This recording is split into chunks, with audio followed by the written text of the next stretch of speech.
Did he quit? Oh, there you go. Hey, don't you talk to me that way. Just shake your tail at me like that. You look like that retired pole dancer around here last night. Alright, you gonna line up again, Grandpa? You get him in the engine. He'll have to land. And we can get back to the air show.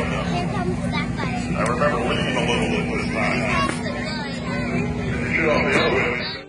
There's flag there! Oh my gosh, that's a 1940 J3 Chubb with wood wings. Let's talk about stress testing. Hopefully he didn't have termites. Alright, buddy, the engine's supposed to be even worse now. I think Grandpa cut off one of the cylinders. Alright, here they come. Grandpa says they can land anything on a pickup truck. He's waving the jug out the window now. That'll attract him down. Yep, he's got the plan. Alright, Grandpa's going to accelerate down the runway. Here comes Clem. That looks good. This might just work. That's it for the guys at Alabama to improvise. That's down to overcome. Alright, man, you got to get it down. You got to land it there, Clem. Big study. Be gentle with the controls. Fly with your fingertips. Up. Oh, that didn't work. You run out of room. Okay, you got to wave off. Grandpa's going to turn the world's smallest landing strip back around.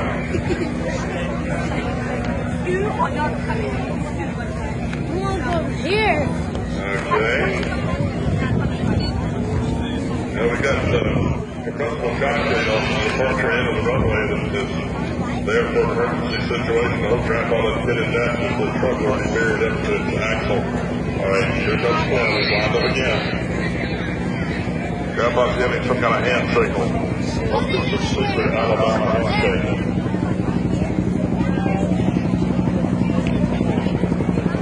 Alright. This boy's not bad at the controls of an airplane. Guess he's operating a complex combine.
we throttle down the smoke system for today.